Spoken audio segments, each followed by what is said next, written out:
They became so common that the church ordered her priests to desist. And now this same church, the people having found so little sense, admits not only that she cannot perform a miracle, but insists the absence of miracle, the steady, unbroken march of cause and effect, proves the existence of a power superior to nature. The fact is, however, that the indissoluble chain of cause and effect proves exactly the contrary. Sir William Hamilton, one of the pillars of modern theology, in discussing this very subject, uses the following language: "The phenomena of matter, taken by themselves, so far from warranting any interference to the existence of a God, would, on the contrary, ground even an argument to his negation. The phenomena of a material world are subjected to immutable laws, are produced and reproduced in the same invariable succession, and manifest only the blind force of mechanical necessity. Nature is but an endless series of efficient causes. She cannot create, but she eternally transforms. There was no beginning, and there can be no end."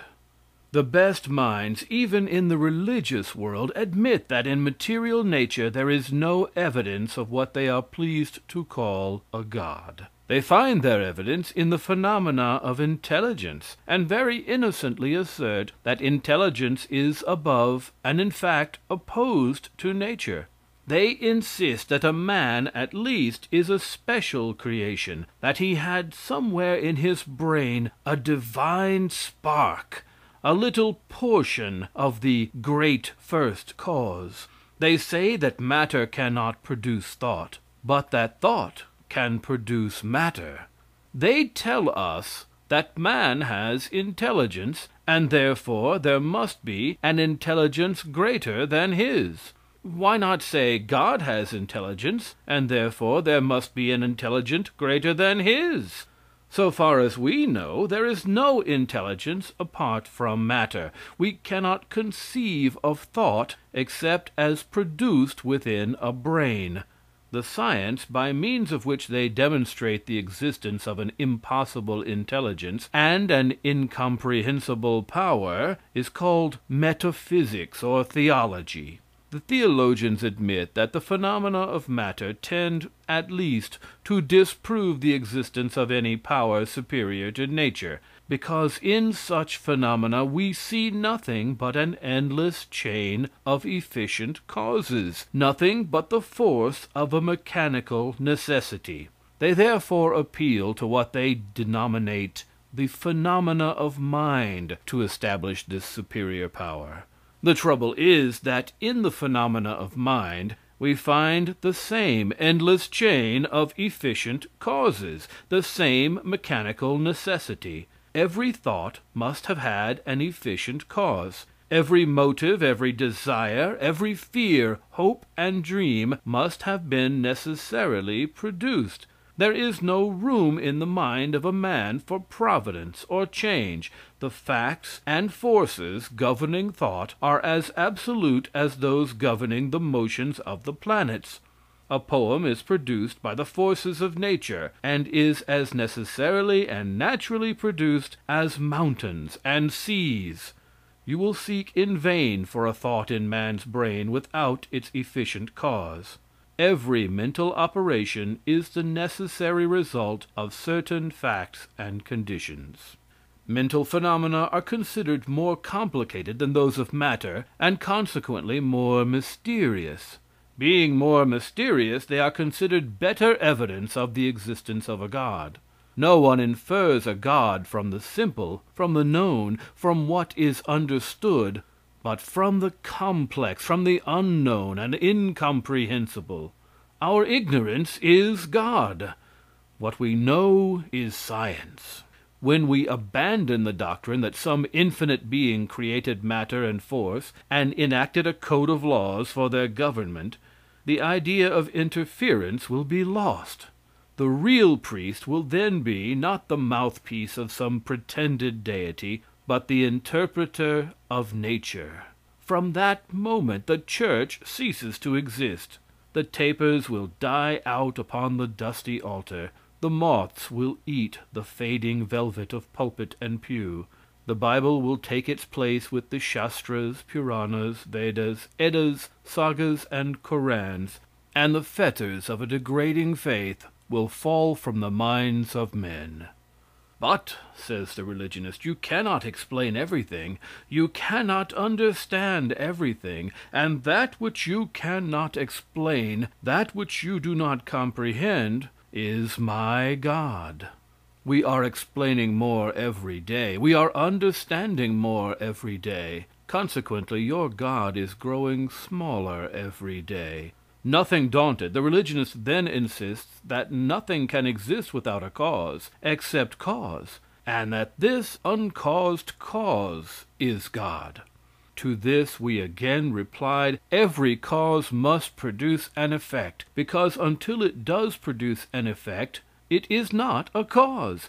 Every effect must in its turn become a cause. Therefore, in the nature of things, there cannot be a last cause, for the reason that a so-called last cause would necessarily produce an effect, and that effect must of necessity become a cause.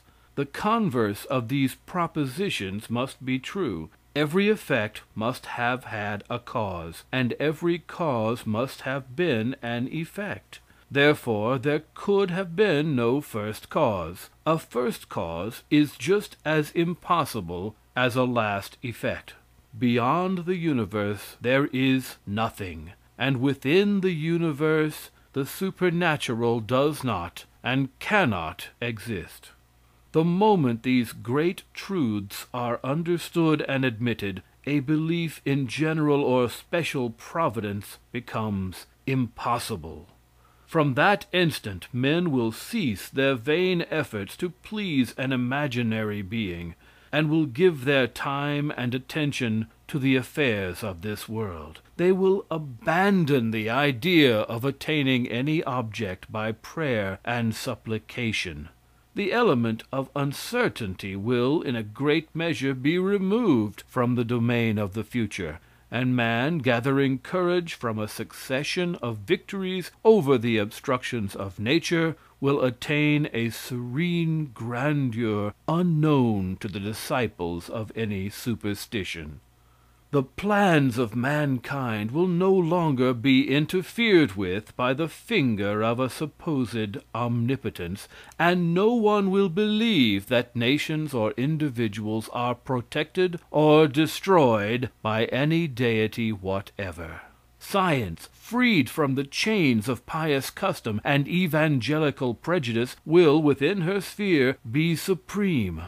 The mind will investigate without reverence and publish its conclusions without fear. Agassiz will no longer hesitate to declare the Mosaic cosmogony utterly inconsistent with the demonstrated truths of geology, and will cease pretending any reverence for the Jewish scriptures. The moment science succeeds in rendering the church powerless for evil, the real thinkers will be outspoken. The little flags of truce carried by timid philosophers will disappear, and the cowardly parley will give place to victory, lasting and universal. If we admit that some infinite being has controlled the destinies of persons and people, history becomes a most cruel and bloody farce. Age after age the strong have trampled upon the weak, the crafty and heartless have ensnared and enslaved the simple and innocent, and nowhere in the annals of mankind has any God succored the oppressed. Man should cease to expect aid from on high. By this time he should know that heaven has no ear to hear and no hand to help.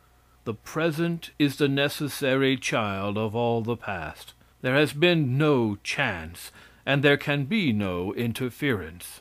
If abuses are destroyed, man must destroy them. If slaves are freed, man must free them. if new truths are discovered, man